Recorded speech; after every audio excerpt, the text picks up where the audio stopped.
My name is Maya Collins, and I am 31 years old. The night everything shattered didn't come with shouting or slammed doors. It came as a single vibration on my phone at 9:37 p.m. A group text from my mother's number. After discussing your email as a family, we've decided we need space from you. Please do not reach out anymore at all. No thank you. No apology. Just erasure. I stared at the glowing screen, my chest tight, my hands trembling. 7 years of sacrifices, gone with one cold message. 7 years of paychecks redirected, weekends lost to overtime, dreams shelved so my parents and sister could survive, or so I thought. When I added it all up later, the number nearly made me sick, $213,865. That was the cost of their silence. The price of being their provider instead of their daughter. And yet that text wasn't the beginning. It was the final receipt for a debt they had been writing into my life for years. To understand how I ended up here, you need to know how it started. With a single phone call, a trembling voice, and $800 to cover rent. But before I take you back to that moment, tell me in the comments where you're watching from. And if you've ever felt used by the very people who should have loved you most, hit like and subscribe. Because this story might be the one you've been waiting to hear. I was 24 when the call came. It was late on a Thursday evening, the kind of night when the city feels hushed, as if everyone else has already gone to sleep. My apartment smelled faintly of fresh paint and cheap takeout. The walls were still bare because I hadn't had time, or money, for art. I had just started my job at a small accounting firm in downtown Seattle, and I was exhausted in the good way, tired but proud, because every hour of overtime felt like a step toward the life I had promised myself. The phone rang. I almost let it go to voicemail. When you're young and working, you guard the little scraps of rest you can steal. But when I saw Mom on the screen, I answered. Her voice shook before she even said hello. Maya, honey, she whispered, and then I heard it, sobbing. My stomach dropped. Mom? What's wrong? Between choked breaths, she told me. Dad had lost his job. Downsizing at the warehouse. He'd been there for years, steady as the sun rising, and suddenly, just like that, gone. As if that wasn't enough, she'd been diagnosed with fibromyalgia, pain so bad she could barely manage her receptionist shifts. Their savings had vanished into medical tests. Rent was due in 3 days. They were $800 short. We have nowhere else to turn, she whispered. I hate asking you, Maya, but if we don't pay the landlord. Her voice broke into silence. I remember staring at my banking app, seeing my modest balance, barely 2 paychecks deep, and calculating how long I could last if I transferred $800. It was more than half my budget for the month. But this was my family. Family was supposed to be the one thing you didn't question. Don't worry, I said quickly, even as panic twisted my gut. I'll send it right now. Relief poured through the phone. Thank you, baby. We'll pay you back as soon as your father finds another job. I promise. I wanted to believe her. I did believe her. That's the cruelest part of betrayal, you never see it in the moment. You see only the trembling voice of your mother, the shame in her pauses, the desperation you've been raised to soothe. That night, I skipped dinner to make the transfer. I told myself it was fine, that ramen noodles and coffee would get me through until the next paycheck. I even smiled as I pressed confirm. I thought, this is what daughters do. This is love. It was never supposed to be more than once. But 2 weeks later, the phone rang again. This time it was the electric bill. Then groceries. Then Dad's truck insurance. Each call came wrapped in urgency, each one ending with the same promise, we'll pay you back soon. I said yes every time. By the 3rd month, I created a system of direct deposits, $500 on the 1st of the month, another $500 on the 15th. It felt cleaner, less chaotic than the constant phone calls that always seemed to come at the worst times, on the bus, in the middle of meetings, during the rare nights I allowed myself to meet friends for drinks. But what I told myself was efficiency was actually entanglement. With every scheduled transfer, the boundary blurred.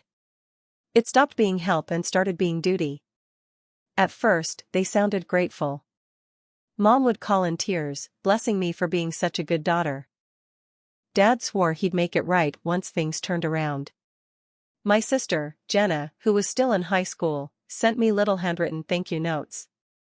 I kept them in a shoebox under my bed like proof that all the sacrifice mattered. Uncle Pete was the only one who ever looked at me with worry instead of gratitude. He met me for coffee one Saturday, leaning across the chipped diner table. "Maya," he said carefully, "are you sure you can afford this? You're carrying the whole family on your back." I laughed it off. "It's temporary. Just until Dad finds a new job." Pete's eyes lingered on me, full of words he didn't say. I should have listened. By the end of the first year, the transfers were automatic, and my life was shrinking to fit around them. I skipped vacations. I didn't save for a house. When coworkers invited me to happy hour, I always declined, ashamed to admit that every spare dollar was already spoken for. When a colleague asked me out, the relationship fizzled because I couldn't explain why I always said no to restaurants, movies, weekend trips. How do you confess that you're not broke from poor choices, but because you've become your family's private ATM? I told myself it was noble. That one day, when things improved, they'd look back and know I'd carried them through. That sacrifice now meant belonging later. But deep down, something else was already growing inside me, resentment. I shoved it down each time Mom cried on the phone, each time Dad muttered about another failed interview, each time Jenna asked for just a little help with school supplies. But it was there. Quiet, sharp, waiting.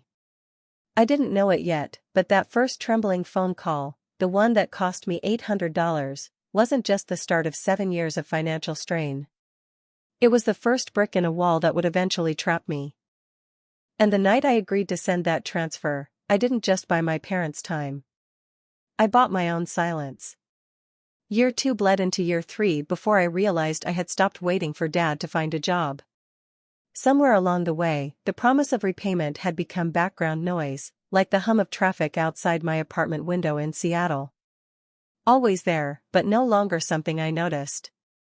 My life revolved around the 15th and the 1st, 2 transfers, scheduled and automatic, draining money I had once dreamed of using for a down payment on a house, for travel, for the freedom to say yes instead of always not tonight. When friends asked why I couldn't join them for weekend trips to the coast, I told them I was too busy with work. When coworkers invited me to happy hour, I joked that I was saving for something big. What I didn't say was that the something big was keeping the lights on in a house that wasn't mine.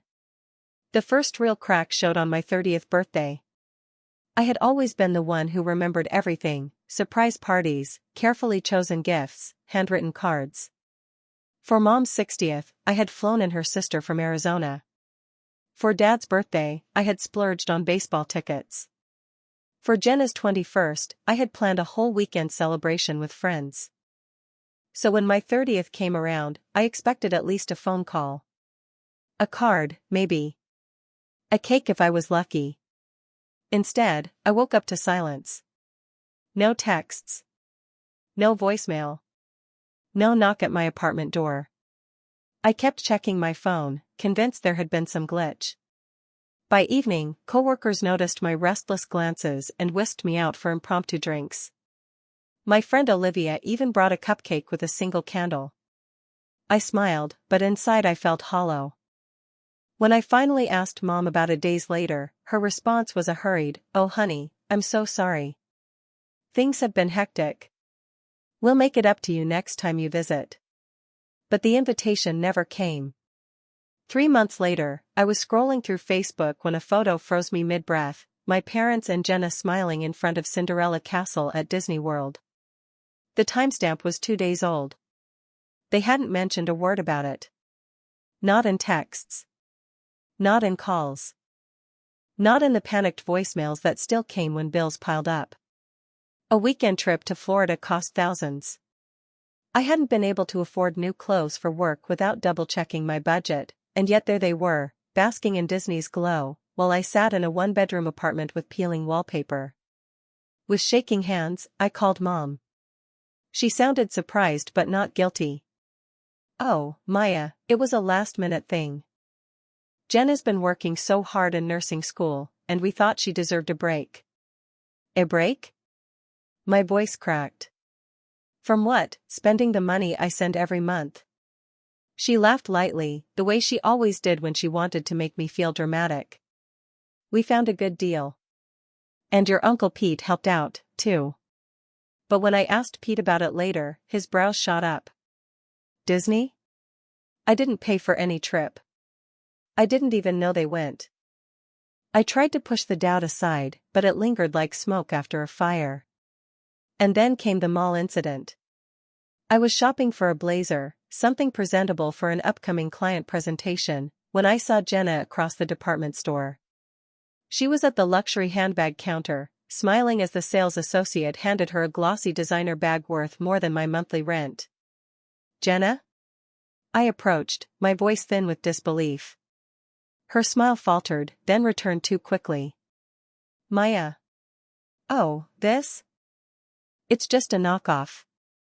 Cheap, really." I knew better. I had worked retail in college. I knew the store didn't sell fakes. And I recognized the distinctive packaging. "That's not a knockoff," I said softly. Her cheeks flushed. She clutched the bag tighter. "I've got to run, meeting friends for lunch. I'll call you later, okay?" She hurried away, leaving me standing under the harsh department store lights, holding a $60 blazer while she disappeared with a $1,000 purse. The final blow came a week later. Driving past her apartment, I noticed a brand new car in her parking space.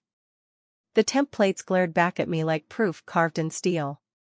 Just days earlier, she had texted me about how her old sedan was barely holding together and hinted that she might need help with the repair bill. I sat in my car for a long time, staring at that shiny new vehicle, realizing the story I had been living for 7 years might not be the truth at all. I needed answers. And there was only one person I trusted to give them. Uncle Pete agreed to meet me at our favorite diner the following Sunday.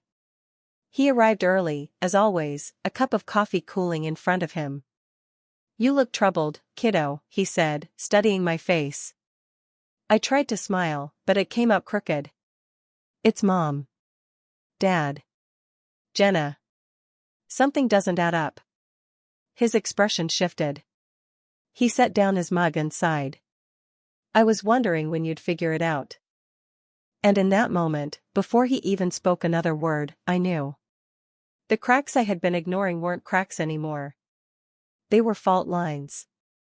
And everything I had built my life around was about to collapse. The diner smelled of burnt coffee and bacon grease, the kind of place where secrets felt safer because no one cared enough to listen. Uncle Pete sat across from me in his usual corner booth, the vinyl seat creaking as he shifted. He looked older than I remembered, lines etched deeper into his forehead, gray threading through his beard.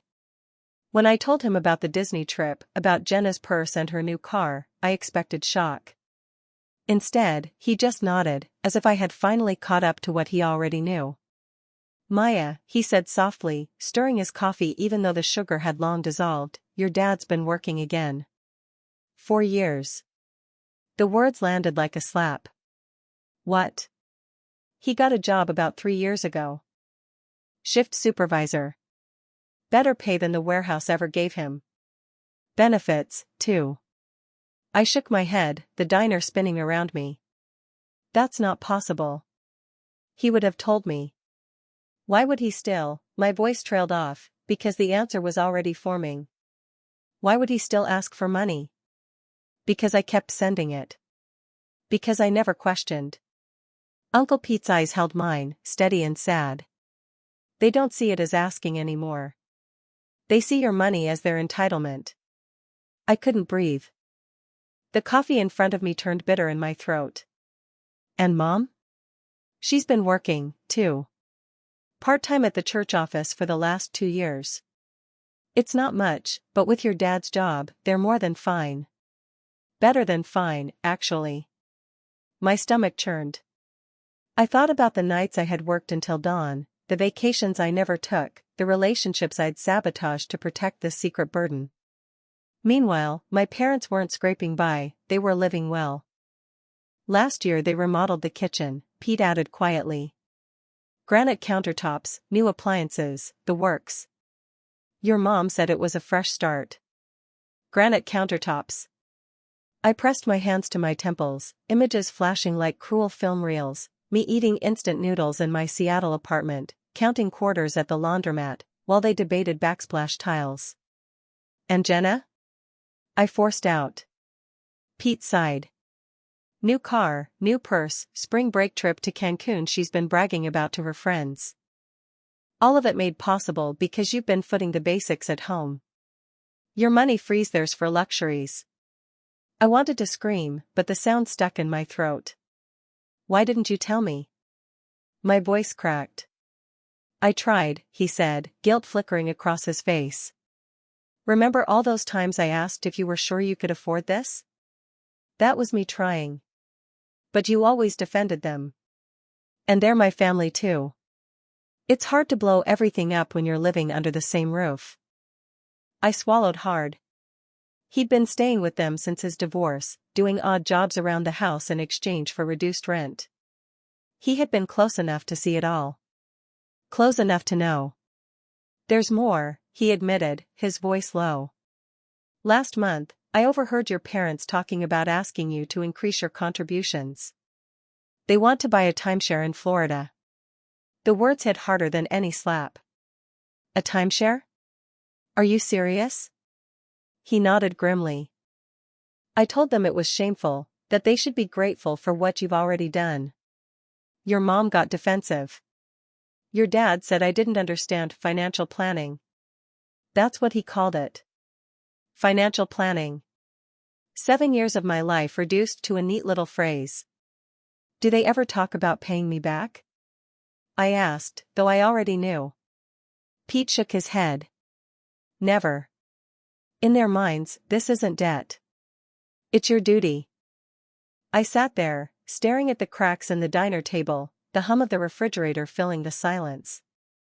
My parents hadn't just lied, they'd built an entire life on those lies, brick by brick, while I stood outside, holding up the walls. That night, I spread out 7 years of bank statements across my living room floor. I traced the transfers, one by one, until the numbers blurred. My calculator screen glowed in the dim light, and when the final total appeared, my breath caught. $213,865. It stared back at me like a gravestone for every dream I'd buried, the house I never bought, the trips I never took, the love I'd lost. I cried until I was hollow. Then I sat in silence, numb, watching the Seattle skyline flicker through my window. This wasn't just money. It was trust. It was love. It was every piece of me I had given away believing I was holding my family together. And now I knew the truth, I hadn't been a daughter. I had been a bank account. The next morning, I made a decision. For the first time in 7 years, I called in sick to work. And then I dialed a different number, the therapist I hadn't spoken to since the breakup that nearly broke me. When Dr. Wilson opened the door to her calm, sunlit office, I fell apart. Between sobs, I told her everything, the first desperate call for rent money, the endless transfers, the Disney trip, Uncle Pete's revelations. When I finished, she leaned forward, her voice steady. Maya, what you're describing is financial abuse. It's especially painful because it comes from family, the people we expect to protect us, not exploit us. Why didn't I see it? I whispered. Because you were operating from love, she said gently. They took advantage of your good heart, not your intelligence. The question now is, what boundaries do you need to set? Boundaries. The word felt foreign. But as I sat there, broken yet breathing, I realized something, the cycle would only end if I chose to end it. And for the first time in 7 years, I felt the faintest glimmer of freedom. The night after my session with Dr. Wilson, I couldn't sleep. I sat cross-legged on the floor of my apartment in Seattle, papers scattered like snowdrifts around me, bank statements, sticky notes, half-scribbled calculations. Every number screamed at me, every row a reminder of how much I had bled into my family's comfort. I thought about Dad, cashing paychecks I hadn't known existed. About Mom smiling across her granite countertops. About Jenna's shiny new car parked under the streetlight. And I thought about me, 31 years old, still renting a one-bedroom walk-up, eating budget noodles, telling coworkers I was too busy when really I was too broke. The word boundaries echoed in my mind. It felt like a foreign language, one I'd never been taught at home. In the Collins household, love was measured in sacrifice, and I had been fluent in giving everything. But now? Now I needed to learn a new vocabulary. So I opened my laptop and began to type. The email wasn't easy to write. At first my hands shook so badly the words blurred. But little by little, a shape emerged. I wrote that I knew about Dad's job. About Mom's part-time work. About Jenna's luxuries. I wrote that supporting them had cost me not just money, but years of my life, delayed goals, strained relationships, exhaustion that had sunk into my bones. I explained that the arrangement would end, not abruptly, but over 6 months. Each month, the deposits would decrease until they reached zero. I even suggested we could meet to discuss a modest repayment plan, not because I expected the full amount, but because I needed acknowledgement of the debt.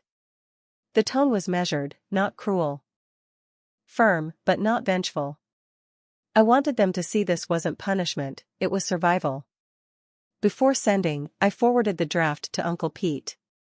He called me within minutes. "It's more generous than they deserve," he said bluntly. "But it's you, Maya. Compassionate even when hurt. If this is what gives you peace, do it." His voice steadied me. I pressed send. Then, heart pounding, I turned off my phone. The silence that followed was deafening. I half expected an explosion within hours, calls, texts, maybe even a knock at my door. But the next morning there was nothing. At work, my phone stayed stubbornly dark. By evening, my inbox still had no reply. On the second day, the absence felt eerie. I called Pete to ask if he'd heard from them. "Nothing," he said, his voice tight. "But that's unusual. I'll drop by the house if you haven't heard anything tomorrow." The third day dragged like molasses. My hands twitched toward my phone every 5 minutes. I imagined scenarios, maybe they were furious, maybe they were ashamed, maybe they were planning some big confrontation. The truth arrived on the 4th night. I was brushing my teeth when my phone buzzed. A group text from Mom's number. "After discussing your email as a family, we've decided we need space from you. Your accusations and ultimatums have deeply hurt us after all we've done for you. Please do not reach out anymore at all. We will contact you when we are ready to move forward." I stood frozen, toothbrush in hand, foam bitter on my tongue. That was it. No defense. No apology. No acknowledgement of the years I had sacrificed. Just a clean severing, like cutting a thread with scissors. My parents and sister hadn't just rejected my boundaries. They had rejected me. Pete called within the hour. He had been at the house when they received my email. "They had a family meeting, Maya. Without you." They were sitting around the table, printouts in front of them, plotting how to respond. When I walked in, they tried to get me to side with them. "Elaine said they should take a break from you until you came to your senses. Richard accused you of being ungrateful. Jenna was panicked about losing your support for school." My chest ached. "So they didn't even consider what I said?" "No," he said firmly. "They were strategizing. Manipulating. When I told them it was wrong, they blew up at me." I packed my bags. I couldn't stay there another night. The knot in my throat swelled. He was leaving the only home he had left, for me. "Where will you go?" I asked. "A buddy has a spare room. I'll be fine." "But Maya," his voice cracked. "I'm so sorry. They're not who you thought they were. And now you know." That night, I sat in the dark, phone face down on the table, heart hollowed out.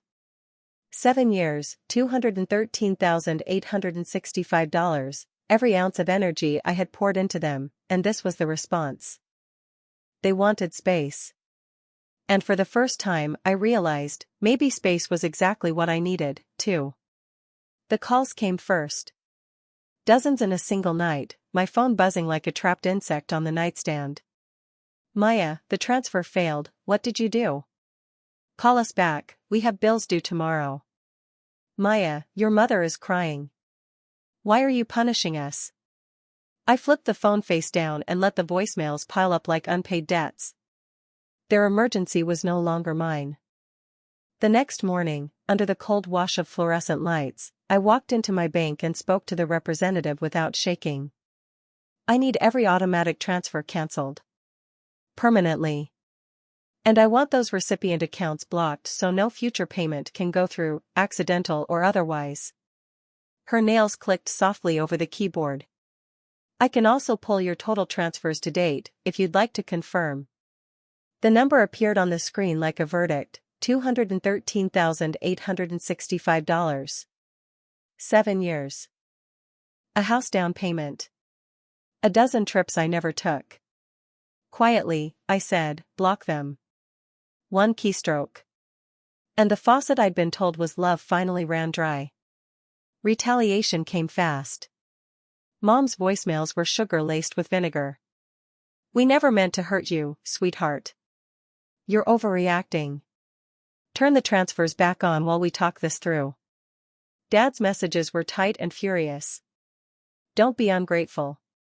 After all we sacrificed, this is how you repay us? Jenna leaned on guilt. If you cut us off, I'll have to leave nursing school. Is that what you want? Their tactics were as familiar as lullabies once were. But I wasn't a child anymore. When Jenna showed up at my door with an expensive candle, a peace offering, I kept the chain on. Luxuries aren't apologies, I said, handing the bag back. Especially when they're bought with my money. Her eyes glistened, the performance almost convincing. She hissed, "You'll regret this," and clattered down the stairs. For the first time, I didn't believe her. My revenge wasn't loud. It wasn't a public scene or a midnight showdown. It was silence and precision. I blocked their numbers. Unfriended. Unfollowed. Cut every digital thread they could tug. Then I did something radical, I started living. The next paycheck landed and, for once, didn't evaporate. I opened a new savings account, mine, and watched the balance rise instead of bleed.